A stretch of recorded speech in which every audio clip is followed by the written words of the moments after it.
All right. Well, I'm having so much fun. I feel like we can just be chit-chatting forever. But shall we just jump in? Oh yeah, we should probably do this now. Okay. Do you need me to go on mute before I introduce myself in case? No, you're good. You can just. This is like the intro will be about 45 seconds. It's not very. Yeah, long. it's a short intro. You can just kind of sit there in like as if you're a weird child in the corner watching. I feel like that's good. Welcome to Witchcast! 'Cause it's Witchcast. I'm Emily. I'm Kate. And we are your co-hosts of this, the Witchcast podcast. That's right, we're your learning, growing, ever-evolving novice witches here to explore everything under the woo-woo, esoteric, slightly cool, slightly awesome. Wait, it's not really slightly. Mostly cool, super awesome. Oh, you're mixing it up today. Spirituality umbrella. I have not had enough coffee yet. Yeah, all sorts of different things that could possibly be classed as witchcraft. Yeah, anything we're that's talking like about it. Not mainstream. Yeah. Anyway, so welcome. Today we actually have a guest. Get that? We have a guest. Yes. Yes. I'm so excited. Yes. He is a writer for Kellogg's Herbarium, Kayaks. I'm going to make him say it again in a second. He's the co-creator and researcher behind the tales of the Tevshir Project, part of the Tevshir Collective, that brought to life Edinburgh's ongoing annual folk culture, tradition, and magic celebration, lecture series, Dreaming Bread, and Skyry Stains. He's going to tell you all about this in a second, so I'm just going to get through this and we'll move on. And also, network coordinator for the Wovenland Network. Please welcome Scott Richardson-Read. Scott, I'm so sorry for everything I just said. So sorry. Hi, both of you. Thanks for having me. Thanks for Driving Bread and Skyry Stones, that's a complete new one for me. That's amazing. Well, we're gonna ask you all about what is this. It supposed to say? Yeah. It's dreaming bread and skitty stones is a Scots word for colourful. So yeah, you need the accent really behind it, skitty. Yeah. Anyway, so Scott, you are a practitioner of various sorts of Scottish folk beliefs and magic. How do you classify yourself? What would you say you do? What would I say I do? Not much. No, you do a lot. Honestly, same. Bits and pieces. I guess there's a lot of nuance, and I don't want to launch right into let's have a really nuanced conversation about cultural norms in Scotland and Scottish folk tradition and witchcraft, and just go there already. But for me, there's like a tradition. It's like a lifestyle tradition. It's like a Scottish tradition that goes back hundreds of years. And that Scottish folk practice is something that I try and continue to the best of my ability and rediscover within a kind of niche and it kind of sits between paganism and witchcraft and academia and reconstructionism, so it feels like a funny little place to be between all of that. So yeah, I guess lots of it is just kind of like what I would say is kind of like equity consciousness. That sounds really pretentious. I apologize, but we love it. No, that's great. I love that. The idea of a lot of Scottish folk magic is based on the idea of reciprocity, and hi, I'm here, so are you. Here is a gift to say thanks for being awesome neighbours. And when I'm saying about that, I'm talking about the Dina Math or the Ashi or the Slapshi, the other folk. And that kind of reciprocation of gift for gift is the kind of foundational aspect of Scottish folk tradition. So a lot of the stuff that I do is about that gifting, I guess, in a way, that kind of reciprocation, not just in my practice, but also in my day job, if you like. It's kind of it informs, if that makes sense. Sorry, that was a long introduction. No, that's great.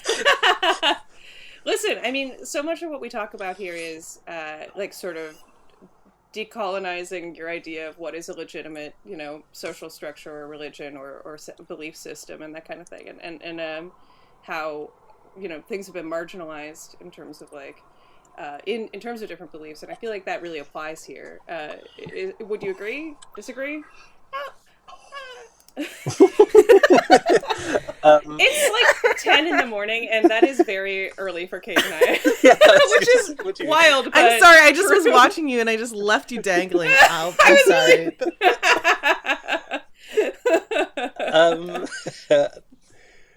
What's the question again? Sorry. I don't know. Let's just keep moving. Yeah, well, I think to Emily's point, what I was gonna piggyback on was that this is now our 6th season. This is our 99th episode. Actually, we're about to hit 100, and we started this out very much from our own kind of selfish place of like we wanted to explore spirituality and the myriad variety of what different cultures have deemed or witchcraft, or even just what was outside of mainstream religion, modern day westernized monotheistic religion, and explore and learn for ourselves. And then we felt like this podcast could help inform others as we are learning with them. So it's kind of like an active class taking together, but we're not by any means teachers, which is why we bring in people like you who know more about certain areas than we do. But it's become, and this sounds again pretentious too, but like I feel like for me it's become like an anthropology class almost. Like it's become like a larger studying of humankind and ancient practices that have come from all over, that have a lot of really similar core beliefs, have a lot of similar core practices. And I think folk magic really is so, like, whether it's folk magic that you're studying in Asia or in Europe, in the UK, or in South America, like that's where all of these kind of witchy ideas have come from, have evolved over time and then been colonized, been taken over, or been morphed from Christianity or etc. And then like distilled down to where we are now today. Yeah. So it's really fascinating. And I think that's what maybe Emily was kind of pointing to is like, thank you, Kate. We're kind of trying to we've learned, we didn't realize this, but like in our study, we're like, oh, all of these practices, we were kind of deconstructing down and finding where their true roots are and like where they've all come from.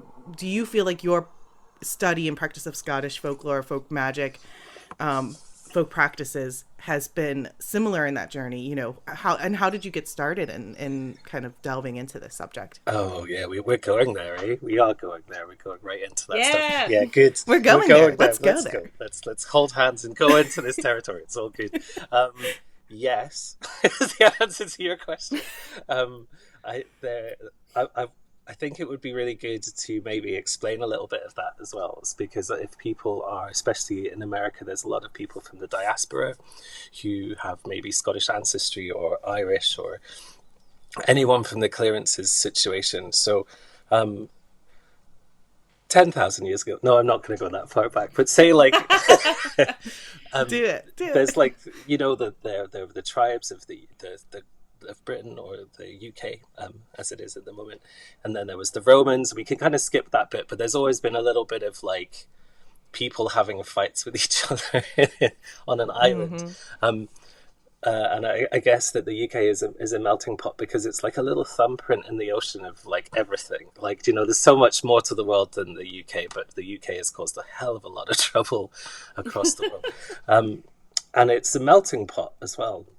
The idea that there is a kind of, I think there is Scottishness and Irishness and Welshness and Englishness, but those people that live here are all a kind of Heinz 57 variety of different people too. They're like a mixture. But I guess what makes the people of these islands Scottish, Welsh or Irish or English is where they live and the communities that they live in, and we're not going to go that far into it. So yeah, there's always been tension in the UK between like the Picts and the Romans and all of those kind of people.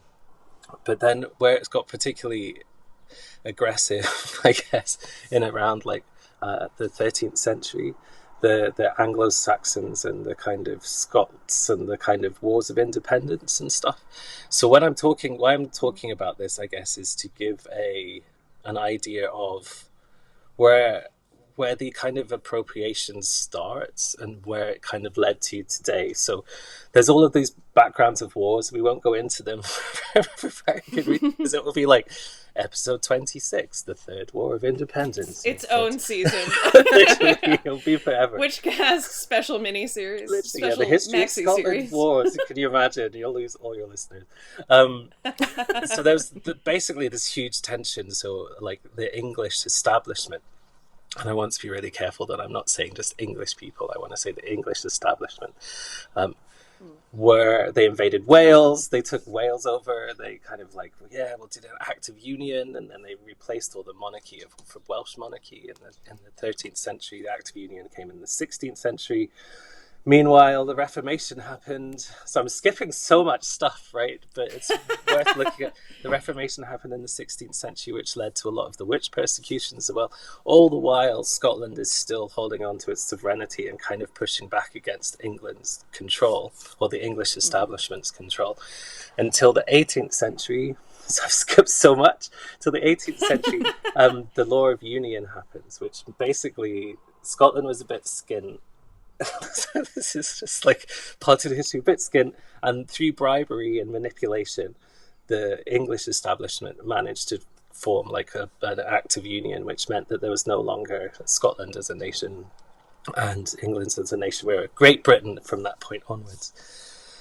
Then we skip forward 70 years from 1707 to like 1777, I guess. Round about then, we start to experience what's called the clearances, the Lowland and the Highland clearances. So this is partly due to famine, potato blight, and that's like a story that you'll hear particularly in Ireland. It was a genocide. Basically, they were left to starve by the English establishment. In Scotland, it wasn't as bad, but it was still bad. But we also had the agricultural revolution happening. Sheep happened, and sheep displaced the people of Scotland. And focusing on the people of Scotland at this time, these were like, they were told that the people would say like they were stupid, they were rubbish, they were like, couldn't look after themselves, they were savages, they were like, but basically they were just like the working people of Scotland who had rights to crofting land and all of this kind of stuff, which they were like, sheep are more profitable than the people that are on the land, so what we're going to do, we will displace all of them away and we'll put them on boats. And if they can't afford a ticket, what we'll do is we'll pay for their ticket, but we'll put them into indentured slavery so they can pay back the price of their ticket when they're in New York or Australia or wherever they kind of landed. I just want to say indentured slavery is a very different experience to chattel slavery that people of colour experienced. And I'm not wanting those two to be conflated, because people could buy themselves out of their situation and often did and came back. So it's not the same as being treated as a piece of property, but it's still displaced the people from Scotland to these different colonies. And hurt people, right? So that was the kind of stuff that people are bringing with them as they kind of emigrated to Canada and America and Australia. While all of this was happening, I'll get to the point eventually. While all of this was happening, no, this is the point. We're here to. I love it. We had the kind of Celtic revival stuff going on as well, the like Celtic twilight. So the clearances ended, I think, around about 1840. Don't quote me in these dates. Maybe Wikipedia correct We're writing them. it down and putting it in a book and putting your name on it. So the Celtic revival was people reimagining the Scotland and the Britain that they knew through a really romantic lens, right? It was kind of like poetry, kind of made up stuff, but primarily the people who were reimagining a kind of Celtic culture were English and rich men, right? Rich white men who had the capacity and the space and the education. So I'm doing bunny ears. I realize this is a podcast and no one will see the bunny ears. Everyone, please take note of the quotation marks. Yeah, so they kind of started to reinvent all of this kind of what was Scottish folk practice, which was held by the people that they just displaced to other colonies. And we had people like Alexander Carmichael, who I'm really grateful for, who did a lot of the collecting of the rands and the charms and the songs and the tales and the way of relatability that people had in communities. But he was a rich white man, and he actually changed some of the Gaelic because he found it too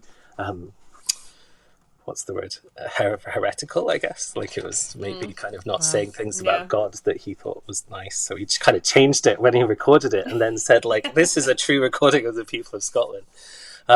Wow. But also within all of that, you've got the Reformation and the kind of Protestant Catholic stuff happening. So here we are then with Alexander Carmichael, and then we're going to skip forward a little bit. Celtic Revival, people like Robert Graves and the White Goddess, you might be familiar with that book. He just made up loads of stuff. And I love it. It's a lovely book, but it's not real, right? It's not truly factual. And he kind of used translations to make out there was like a triple goddess, there was a oak king and a holly king, there were a tree calendar, sorry, that exists. And a lot of this, and a lot of the Celtic Revival stuff kind of created modern Druidry that started in the 1800s, the 19th century, which we have today. The stuff that Robert Graves did and the Margaret Murray stuff, Margaret Murray suggested that there were covens everywhere, and this is the evidence. And this was then picked up by people like Gerald Gardner and others that then created the Wiccan religion. And then here we are in the 90s. Paganism has been massively informed with all of this stuff. And so we have these loads and loads and loads of writers writing stuff based on stuff that's actually just some guy made up in the 1800s. Basically, or kind of copied wrong, or used a bit of like artistic, poetic license to write. So we're kind of perpetuating this stuff that's kind of gone through. So we are, like, I have to say, I love pagans and I love Wiccans and I love witches and I love the academics that kind of work in this field. But they all kind of, like, academics tend to shy away from the kind of pagan stuff because it's a bit woo. Pagans have now their own kind of, and others have their own mythos and culture and stuff, and all the power to them. Same with Druidry and stuff. And I'm not anti that at all. But what is missing then is the voice of like Scottish and Welsh and Irish people and their own authentic wisdom traditions that actually sat behind all of that kind of. Is it appropriating? I don't think I would, maybe, but I don't think that feels a bit strong. It's maybe gone wrong cultural appreciation a little bit. So yeah, literally the steer, the wisdom traditions that we hold in Scotland have all been kind of like masked over or flavoured with this kind of misinterpretation stuff. Yeah. So wow. I think of it as like the Celtic woman or the High Kings of like interpreting Celtic music. It's like, it's not really what, it's not exactly correct, but it's got mass appeal. Yeah. I was thinking of the Bible myself. Yeah, right. Yeah. All of that kind of stuff gets interpreted, and we can't help it. And when I love cultural sharing, I think it's really important, and I'm not against that. But when it's done well, and it's not done by somebody that you maybe don't like because they've been trying to take over your house since the 13th century. Do you know what I mean? Right. Yeah. So that kind of couples with like the Scottish voice has always been a little bit marginalised by the English establishment, and it still kind of is.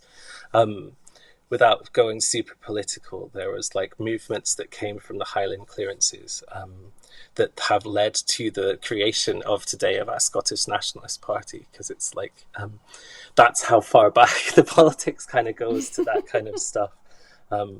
So yeah, there's this kind of for Scottish people, and I'm sure for Welsh and Irish and Manx and Cornish as well, there's this kind of like, we've been, excuse me, I'm going to swear. Is that okay? Can I use swears? Oh, of course. We fucking swear all the time. They've been fucked around by the English a lot, and the English establishment. So when I say English, I mean English establishment. I'm not like, I don't hate my English neighbours. I really, like, I'm married to an English person. So, like, don't think I'm... But the establishment is kind of like, and these people who then collected the stories and the songs of people are part of that kind of establishment. And this is the kind of like why there's a bit of narc about it, I guess, in Ireland and Scotland and Wales in particular, and why I came to do the writing that I do with the Kayaks Herbarium is to kind of look past the kind of the gloss of the shine that some of these things have kind of gathered, and then kind of re-look and see what we can rediscover about spirituality is a strange word for me. I think it's a bit misused these days too. But the kind of the wisdom that's maybe in these things, and what does that mean? Not just in terms of how we relate to each other, but how we relate to our environment and how we relate to community, and how we can rediscover that equity consciousness that was kind of so easily kind of abused when Irish people, for instance, went to New York. And they stepped into capitalism and they were like, oh, this is new. and were maybe kind of manipulated a little bit, because it's like a whole new kind of idea.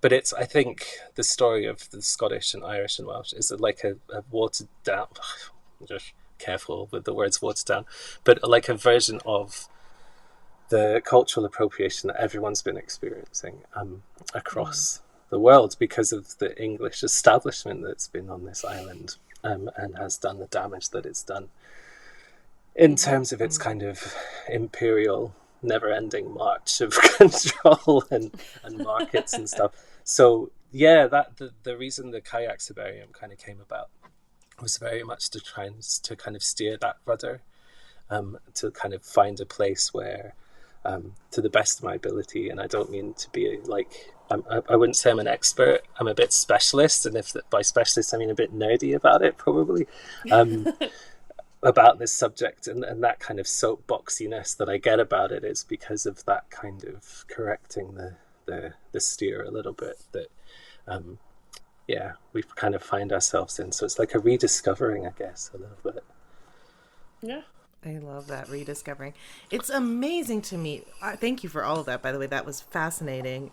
This onion has never ending layers. It feels like we peel back, and it feels like this is truly a study of the history of humankind. Not just what you do especially, but kind of all of this is applying to so much of, I'm just thinking back to all of our past guests. We've talked to practitioners of Vodou and Hoodoo and like African diasporic religions, from Asian diasporic practices. There's so much when you have colonization and you have other countries and cultures coming in, taking over, changing, distilling, blending, appropriating, whatever the words, it's just amazing how you keep going back and you're like, wow, there's so many layers, and there's so much truth, quote, bunny ears, as you said, air quotes, truth out there. It's like truth is so subjective to me.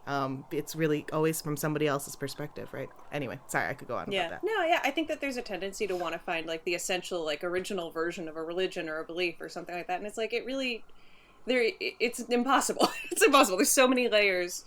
And even if you went further back, I mean, like, if you went back to the 1300s, you wouldn't necessarily find a perfect original religion or something like that, or like an original, set of traditions, because things evolve just based on situation. And it's, I think where we... But I think it's really... Yeah, sorry. No, go. I was just thinking, but, Scott, with your, with your writings and your studies and research for the herbarium, like, I think that's really awesome and admirable that you are trying to break down like what so many of us in the modern world now would just take as like, oh yeah, gardener. Like we were just like, I was thinking of this bride who came and got like a Celtic triple goddess moon tattoo when I was getting my tattoo, she had no, and like she was so drunk, and she was like with her bachelorettes, like for a bachelorette party, and she's like, I want to get this Celtic triple goddess moon, and the tattoo artist was like an Asian woman, and she was like, what does this mean?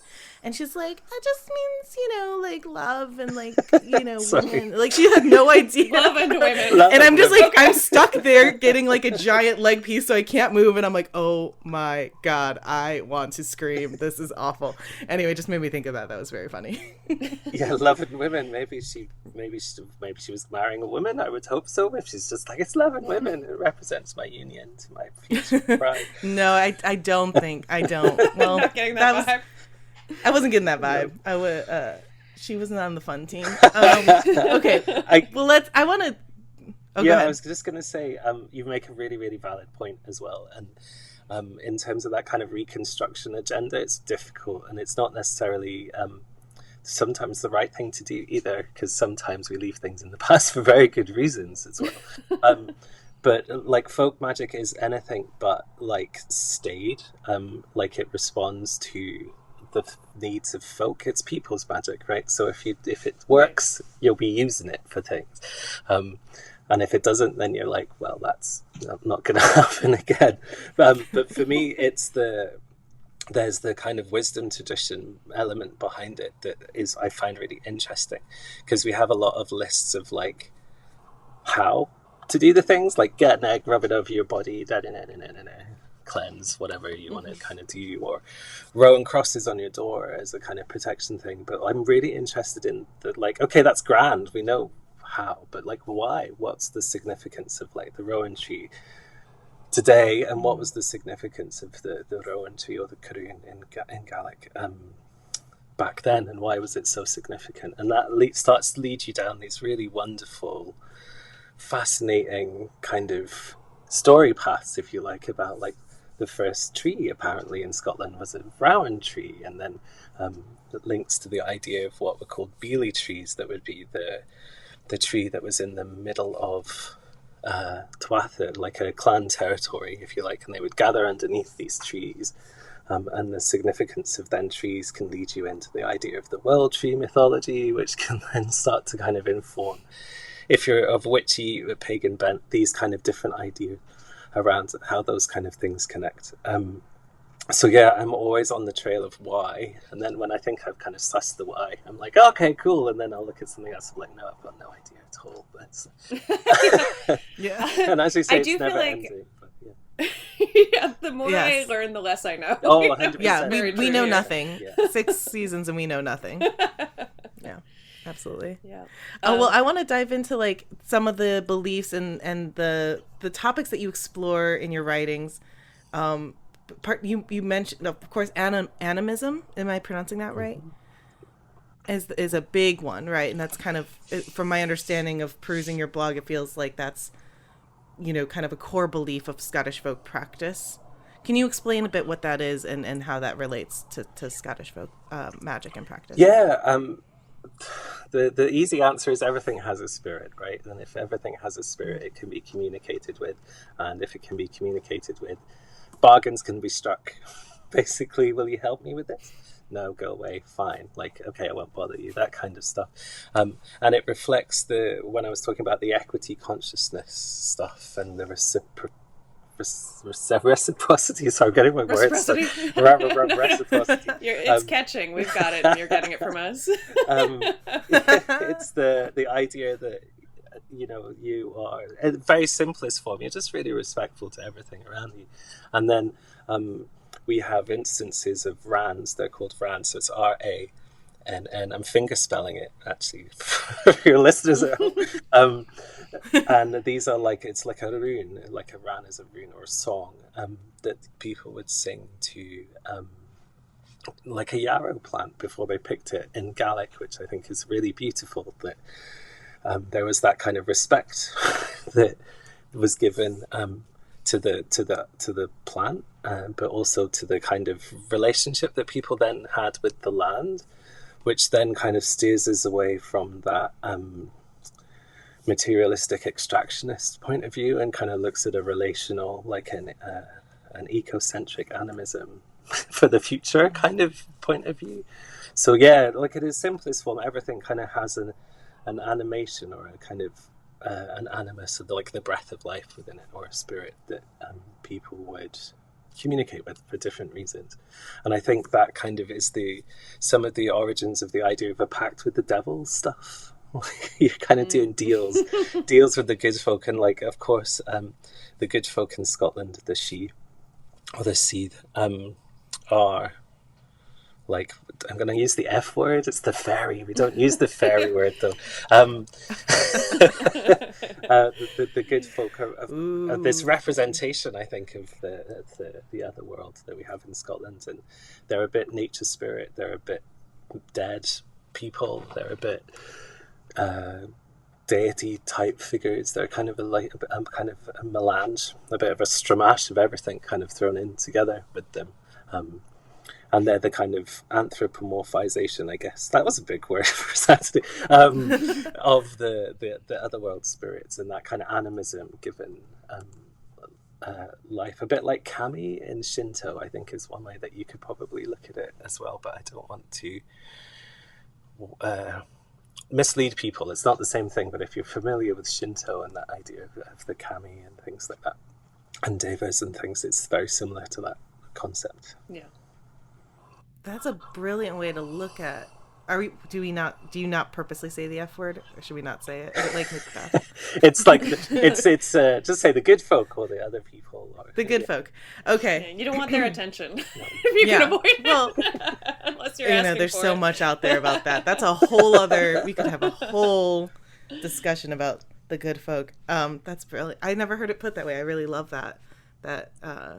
Anthropomorphization of all these different ranges of energy and spirit. Yeah, that's super cool. Yeah, and I guess it just translates to practices today. People call it energy. I think we're all talking the same stuff, but it's about that kind of looking back to the tradition that we have. Like, so I'm kind of comfortable in speaking to academics about animism, and I'm comfortable speaking to some witches around pagans about energy, and then like it's like potentially the same thing, but because it's a landed tradition, looking at how we then navigate those relationships. For instance, we would offer butter, love a bit of butter, and milk and honey. That's the kind of the three things that we do. And we have grauach stones in Scotland that you would pour the milk on, and some of these are really old like prehistoric cup and ring mark stones that when you pour the milk onto it, they just follow the pattern of these cup and ring mark stones and kind of flow off the stone. And they have similar practices in some of the Vedic cultures. Again, not to kind of conflate the two, but it's just remarkable how there's like, they're not the same. It's just interesting that they totally, that there's like a similarity and stuff. So that kind of Proto-Indo-European linkages is like a bit more vibrant there. So. And is that something that you include in your practice? Like, do you make offerings with butter and that kind of thing, or what does your practice look like? It's pretty like it. If you came to my house, you wouldn't notice, right? Because it's just kind of, there's nothing shiny about it, but it is about especially the four kind of quarter for the four. So Samhain, Beltane, Imbolc, and Linasa. They're like the four Celtic fire festivals. Not so much the solstices and equinoxes. These are the kind of the gates. So like Beltane and the Samhain are the start of summer. It's Beltane, and Samhain, summer's end. You'll be familiar with this, I'm sure. On those two especially, there's lots of kind of offerings and parties and things had outside. We make a big deal of those two. And it sounds weird, but every Thursday, because Thursday is a convenient day, I think it's also like a Trolldom day as well, interestingly, is like we will leave like offerings outside. We have like a standing stone in my garden, believe it or not. That it's just, we offer like milk and whatever, bits of cake and bird seed for the birds and things like that. We just kind of leave it there as are you all right, pal? I'm all right.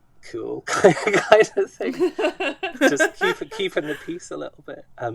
And then we have various kind of protections around the house, which I just think is kind of like standard kind of anyone with a kind of esoteric bent will have some of that kicking around in their house. And if they don't, they should probably not be messing around with what they're messing around with. So that's kind of, and it's going to sound strange, but that is enough. That relationship is enough. And luck kind of comes from those relationships, if that makes sense. You don't really need to do much more than that. Personally, I don't think like there's no marauding wizards casting bad spells on people. You know what I mean? It's kind of like, unless you've really, really annoyed loads of people. You really have to piss someone off. Yeah, maybe you have it coming. Yeah, it might be different living in a city when your neighbours are a bit closer. I don't know, but I guess it's just the idea of keeping kind of right relationships really, really important to me, and that like translates into the relationships I have with obviously humans too, and animals, and the stuff that I do for work in my day job. It's all about that kind of keeping the right relationship kind of going. So I know my neighbours, that kind of thing. Do you know what I mean? And so like the other crowds, I know my other crowd neighbours, and I know my neighbours. That's just kind of how we roll. Gotta know both. That makes sense. I love it. I love it. Yeah, very being cool. a good neighbor. I want to ask. I know that. Well, I'm interested. This is a question that we ask a lot of our guests, but I'm interested to hear from you. Do you consider yourself a witch, and what is your relationship to that word? I know you've written about the differences between witchcraft and folk practice, but would love to hear a little bit about how you view them both and how they're different, and how you identify in that space. Oh God, this is another podcast episode with Witchcast and Scott. It's a really deep... Everybody get in your comfy chair.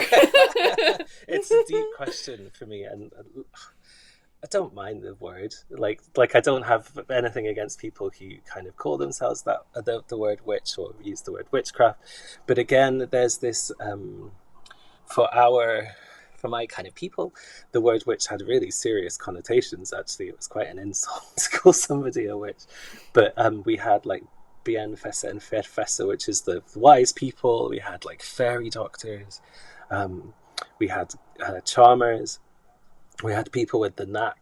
And they were like, why I think tradition is important is that we had people that had like a bit of a knack who would be maybe like dunk the cups or read you tea leaves or whatever. And then there's kind of gradations of like doing a bit more, but everyone had day jobs, I guess, as well. Like, so like the wise woman and the fairy doctor were the kind of real specialists, actually. Like a lot of, I've described this before, folk magic is kind of like tech, I guess. And everybody had a bit of tech. So it's kind of like, you know, like everyone's got a smartphone, right? Everyone would have some kind of like basic folk magic-y tech that they could use. And if that didn't work, they would go and see like the charmer. And if that didn't work, they would then go and see the specialist, like the wise person or the wise woman or the fairy doctor. And they primarily dealt with like being elf-struck or the good folk, if have been kind of mischievous and caused illness or whatever, possession that's not unknown, like all of this kind of stuff. So we have like the old names, which I think are really beautiful, which I would like to bring back, because it also means that I think for a lot of aspiring younger witches, they suddenly feel like they have to do everything. Like you have to read the tarot cards, you have to know about herbalism, you have to know about low magic and high magic and like actually like you can just be really good at one thing. Like you don't need to be all the things all the time unless you want to be that specialist. And I don't know, there's a lot of people I find who have been studying this kind of stuff for a couple of years and then suddenly start to say that they're a specialist and start to offer their services and stuff. And I'm like, I don't know, that's a whole can of worms that people are opening up for themselves, I think, in terms of the responsibility that you have to people who would be coming to you with maybe serious issues. Like from our tradition, you don't mess with the other folk, right? You just, and if that's happening or so, it's really serious. Like it's enough to drive you blind or mad or give you epilepsy or all of that kind of stuff.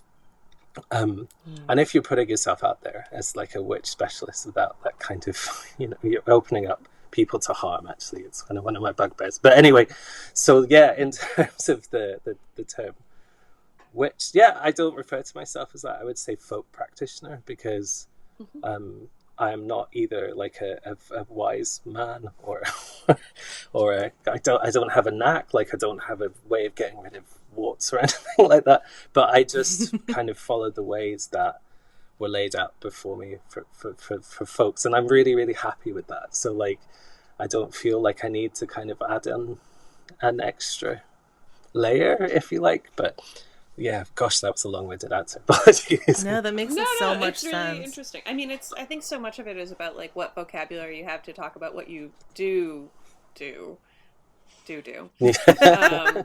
Sorry. No, I was thinking the same thing. But yeah, I mean, I feel like some people take on, there's just such a wide range of interpretations and feelings about the word. And, you know, I mean, yeah, if you have a different term that you do use for yourself, I think that's perfect. You know, I mean, and also I totally accept that for some people, they're a witch the second they pick up a tarot deck. They're like, I feel witchy, or it's like a way to identify in the world. That also works. I don't know. I mean, if it's in their tradition and their feeling, you know. But yeah, I think that's extremely valid, and thank you for sharing. It's what I mean. Yeah, I think like that's why Emily and I often refer to ourselves as casual witches or novice witches, and that's also I think why we struggle with our intro every single episode. So if you guys are wondering, like, are they just not prepared? No, this is just because I would think of ourselves personally, I don't know if you agree with this, as students. Yeah. Really, like, I think like we're just eternally learning, like always doing research, always learning more that we don't know. Right. I don't feel like an authority on anything. And also, we know nothing. At least we know nothing, podcast, and we're here to just talk about what we find, and then bring in people who are specialists or just even knowledgeable. You know, like we don't know we know nothing. Nerdy is perfect. And in terms of our like own Pobody's nerfic. In terms of our own practice, like I think Emily and I both are similar in that we kind of do what feels good. We do what feels right in our day to day. It's mostly like kind of a little bit of folk practice, you know, and we're a big believer in, you know, reverence and research, but also not gatekeeping at the same time. You know what I mean? Like, I think it's such a delicate balance, right? Like, we're very much against, you know, kind of cultural appropriation in the sense of stealing without, you know, kind of appreciation or without knowledge. And then just kind of using and marketing as your own, you know, monetization of this practice is all, you know, of like quote unquote witchcraft is also like, you know, a delicate, complicated subject, I think.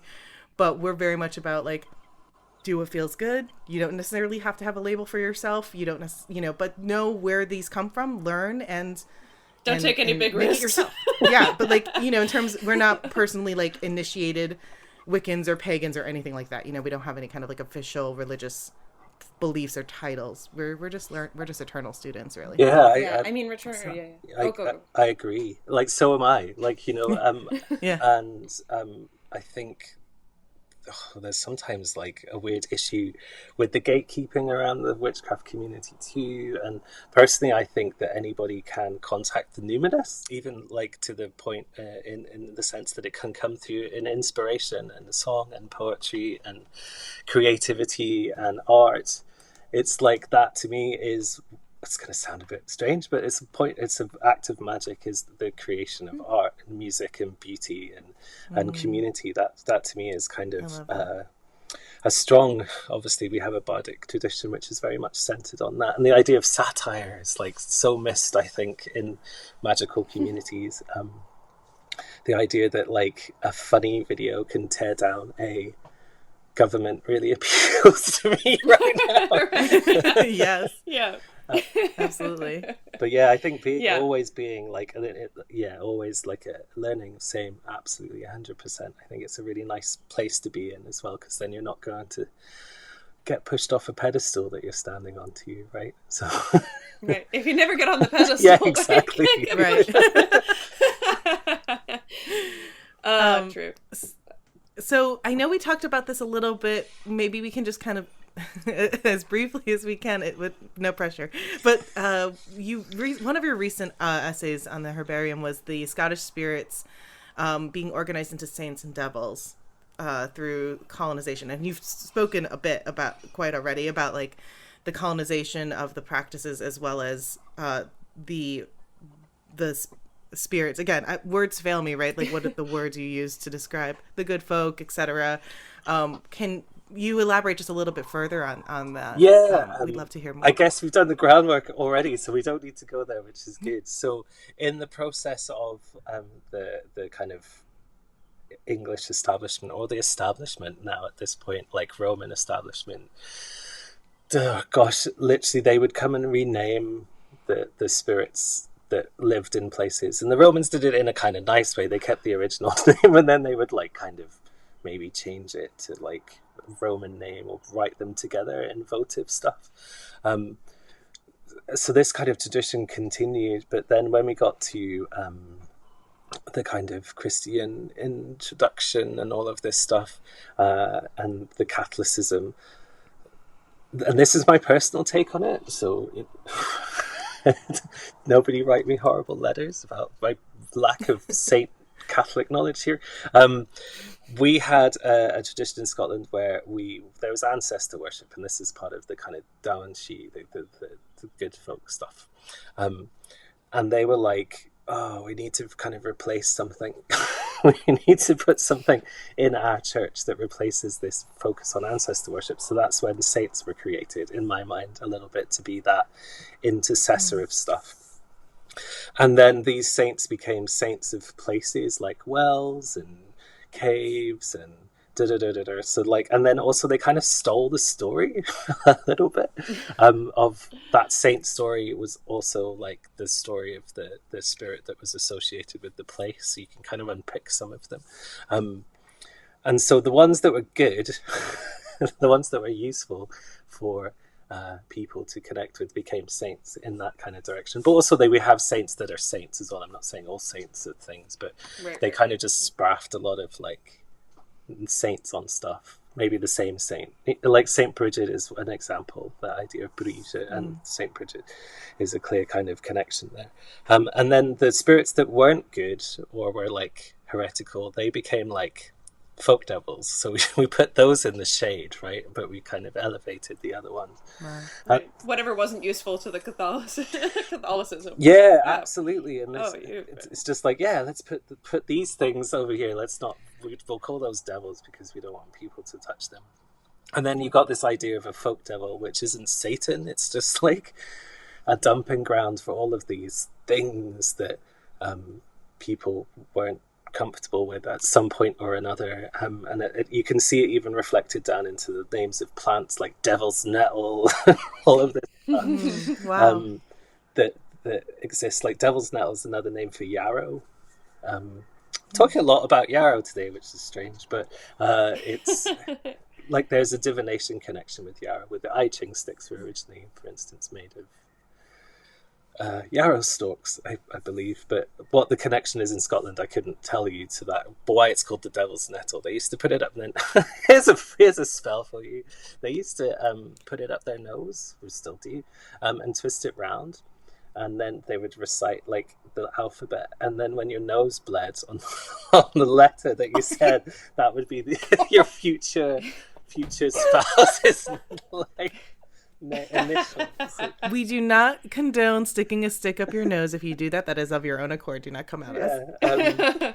So there's like a divination practice to it there, I guess. But you've got plants named after devils, and then you've got devils, like there's devils in the landscape. It's kind of like the Devil's Catechism. It's like the book of the landscape. Actually, you can read it. Sorry, this sounds a bit esoteric, but you can read the Scottish landscape if you know Gaelic. And you can tell what story happened where and what was the spirit associated with the place, and look at the old folk tales, and you can really dive into that kind of bioregional animistic practice. And that's in Scotland and in Ireland, I think, too, and some places in Wales. But in England, all of that stuff's just kind of gone. And it's, well, as far as I know, it's mostly gone, but it's all like the devil's pot and the devil's spitball or the devil's precipice or whatever. So all of those would have been at one time spirit names of place that were just like, we'll just call them all devils. So then I think we have the kind of reflex in traditional witchcraft and folk witchcraft in particular, which is now like the folk devil is really interesting. And it's like, yes, it is, but it's also like, if you only stop there, you're actually kind of ignoring a whole level of like culture that sits underneath it. You're kind of acknowledging that actually this was once a thing, but the name of the thing you've kind of bypassed by calling it the folk devil. So you're kind of missing, personally, I think people are missing a little bit of a trick there. But yeah, that's the potted history of that, I think. Very cool. Very interesting. I mean, I think So it's interesting because it's also, again, these are not at all the same religion, but it's the same thing as sort of happened with like with Vodou and like people bringing over African religions to the Caribbean and North America and other parts of the Americas, where the original beliefs had basically Catholicism slapped on top of them. Yeah. And so people, like, spirits that people were worshiping became saints, but a lot of it was just sort of a way to sort of control, or for them to continue practicing the old religion, but in a way that was acceptable to the people looking over their shoulder. Yeah, Right. yeah, we have similar here. I guess the syncretization of it is similar. There's actually, was it Pope? I'm asking you the question. Was it Pope John II that said? I think it was Pope John II that said this is called inculturalization. It's actually, he said it's okay to take a practice of another person and do it as a Catholic because you then make it sanctified and you can bring it into the church. Interesting. Wow. Don't quote me on that either. It's just something on the top of Emily my and I are both former Adding Catholics. it to the book. That's that going to be is- the opening quote, and then That feels, yeah, that's very interesting. I feel like I have many thoughts on that. But we're gonna move on. What are you working on or learning now? I mean, so your website will definitely post about it and talk about how people can follow you and subscribe and read all of your essays. They're fascinating. There's Thank quite you. a collection. That's really nice to hear. What are you currently? Yeah, it's super impressive. What are you currently working on or learning about right now? What are you passionate about today? At the moment, there's two projects that I'm working on at the moment. One is called the Woven Land Network, which is bringing communities together around like abandoned well sites or sacred sites. These places that have devils' names or saints' names or whatever. That were during the Reformation, they just got fucked over basically and abandoned, and they were like, "Oh, this is too pagan-y, popish. We'll destroy it." And helping people conserve what's there or restore if it's not around. So that's very much something that we do in partnership with the local community. Though I hate the idea of people just parachuting in and be like, "We're going to do a thing." So that's something we're doing at the moment. And it looks like the next part we'll be doing is maybe near Peebles with some of that work. The other part of that is through the events that we held called like Winter's Last and Dreaming Bread and Scary Stones and stuff, because they're online. A lot of people from the diaspora from America and Canada and other places came along to these events. And they were like, how can we do what we do here in America? And I was like, I couldn't advise you on that at all. I don't know. I'm not an expert by any means. And also the First Nations people of America and Canada will have a huge part to play in that. So I've always said to them to go and contact, the local First Nations people and holders of this knowledge. Interestingly enough, the people that I've spoken to, First Nations people, have told the diaspora to connect with people over in Scotland. You're both sending them back and forth. So we're playing ping pong with these poor people. I've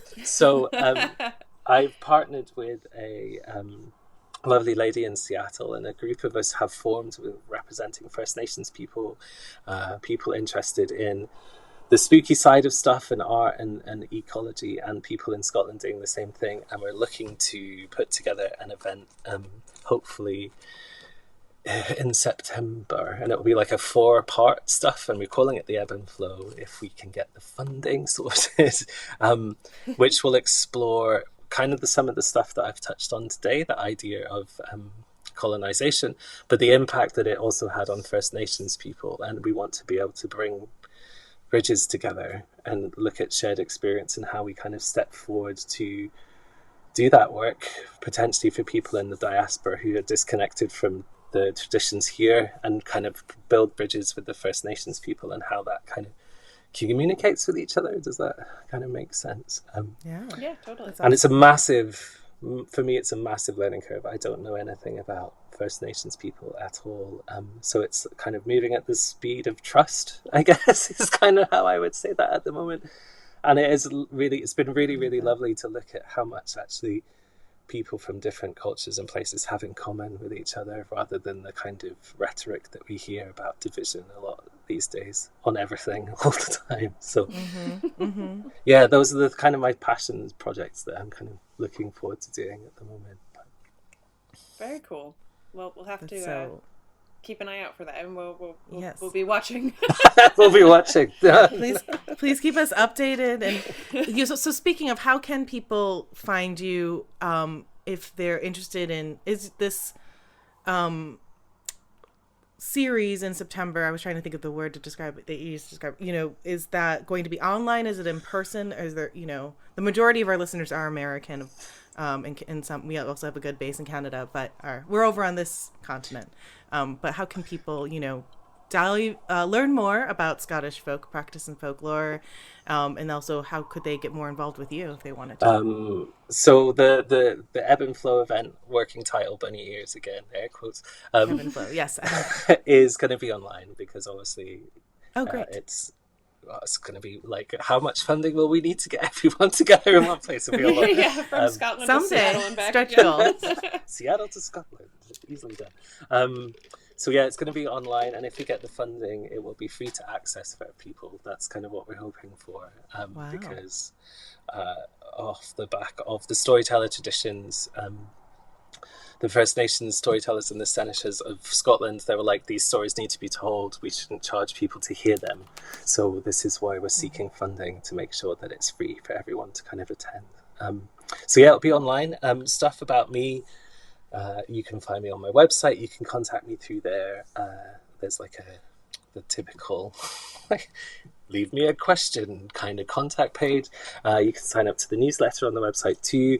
I'm also accessible on Instagram, Kaliak's Herbarium, and Facebook as well. Twitter's a dumpster fire. I don't know. Facebook, I sometimes have issues with too. Yeah, we're not on Twitter. Yeah, it's I'm on Twitter, but I don't recommend it. Yeah. It just feels lots of people shouting in a room, right? That's what I was listening. Yeah. Someone like It's hears really you. kind of gotten pretty depressing in there. So yeah, primarily Instagram now. and a Facebook page that I have for kind of like my writing and stuff like that on there. Awesome. But primarily, We're going to post about all of this on our Insta for our listeners and on our website as well, so they can reach you very awesome. easily. That would be really cool. In terms of Scottish folk lore, magic-y stuff, how about I give you a list of really cool books that you can put in the show notes or something? Would that work Hell yeah. out for you? Yes. That would be fantastic. Rather than me going like, and then yeah. you should read this book with a really obscure Scottish sounding last name that no one could spell. And then like, what was that? Yeah, we'll put it on the website, which is that'd be brilliant. Yeah, which we'll And we say actually later. and we have a whole page of witchy air quotes, bunny ears again, resources. So we'll add that to that page as well as on our website and direct to your website as well. That's super helpful. That's awesome. Thank you. You're very welcome. Thank you for having me. It's been fun. Oh, yeah. Yeah. Oh, before we wrap up, we usually draw a card at the end of the episode. Do you have a tarot deck? And if so, which one? Funny enough, I do. I am an avid collector of tarot cards. I don't read them so much because I don't know, not very good at it. But I do. Everybody starts somewhere. I do love the artwork on them. They're beautiful. So this is the Pagan Otherworld. I know, they're just so pretty. Ooh, Pagan Otherworld. What does that say? Pagan Otherworld. The Pagan- Pagan Otherworld. They're a really, Tarot. really beautiful set of cards. They're like the Rider-Waite cards, but for the pip cards, they removed the people. So it's just like sticks and cups and stuff without the people on it. Yes, old school. And this is the way like it this used is to what the artwork looks like on it. Sorry for your listeners. Oh, gorgeous. really Oh, can you Well- take pictures of these for us to put up on Yeah, Instagram? yeah, also? we'll post on our Instagram, and then Okay. whichever card you pull, we'll also post a photo of that one as well. If you Right, can. okay. That was the Snap Nine of it. Wands, I think, that we just saw. No, that was a That hermit. was the hermit. was it the I'm hermit? gonna just draw a random one Oh. though. Oh, okay. I don't have my glasses on. I just saw the 9. It's the 7 of Cups. There we go. Wow, that is beautiful. Ah. Wow, I love that artwork. That is really cool artwork. Yeah, it's gorgeous. All right, so should we? 7 of Cups. I feel like we did this whole series on like every single card, and like Yeah. I It's also gone. do not have a natural talent for. Let me see. Okay, so 7 of Cups is, I think it's okay. Yes. All right, we got it. It's like Like opportunity. illusions as well, isn't it? I see. Yeah, like Yes, wishful choices. thinking kind of thing. Yeah. Uh, All right, I'm gonna look it up on Biddy. One second. in the tradition, yeah, I just brought up Biddy because that's also too is like I get used to the illustrations on my decks, and so whenever I am introduced to a new deck, I have to start like almost all over again. But it's the one in the not traditional, but I guess like the traditional Rider Waite where it's like someone with like different cup. Oh no, maybe I'm thinking of my own deck. Never mind, it doesn't matter. It's a cups filled with different gifts. Yeah. Jewels, wreaths, snakes. Okay, yes, this is that. Yeah, I was thinking of the same thing.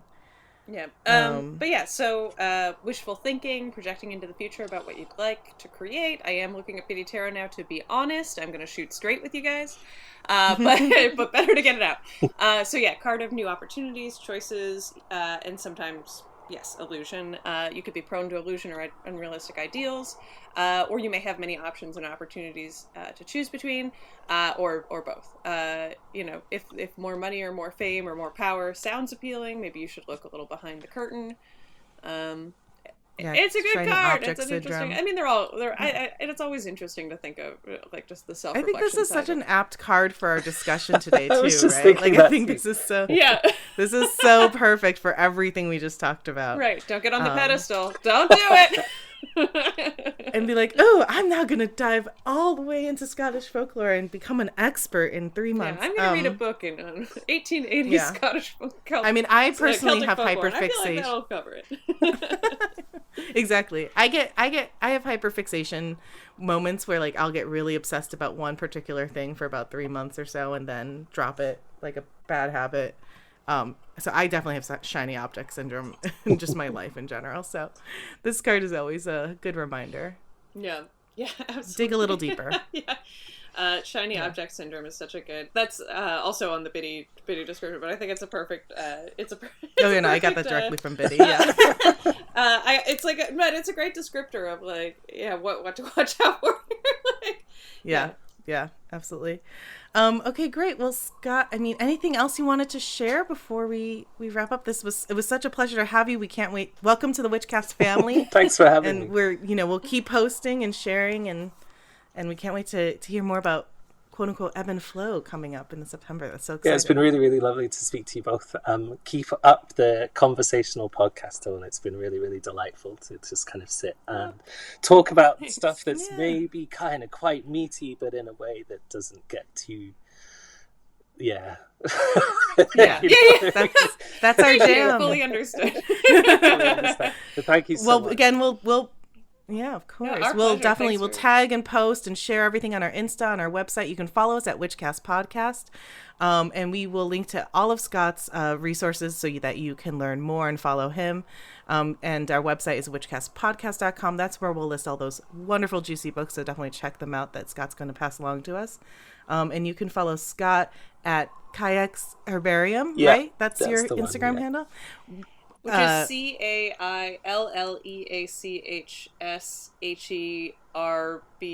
CAILLEACHSHERBARIUM. Catchy, isn't it? Yeah. Again, we will tag and link and everything in ours. So if you miss that, if you're driving right now, don't pick up your phone. You can follow him through our Instagram. Yes. And if you like this, if you like our messy conversational style, give us a little review, a little 5 stars on Apple Podcasts. We love a review, a good review. it means so much. If you don't like it, don't tell us. We don't want to know. It'll ruin our day. Come on. Yeah. Or you can, maybe privately email us and we can have a discussion about it outside. No, I don't want that. We can step outside and talk about it. You know what I mean? 5 stars only. 4 stars fine. 5 stars. Yeah. No, We're very fragile Scorpio risings, okay? But it helps other people find us and we appreciate it. And I guess until next time. Hex yeah! 'Cause it's Witchcast.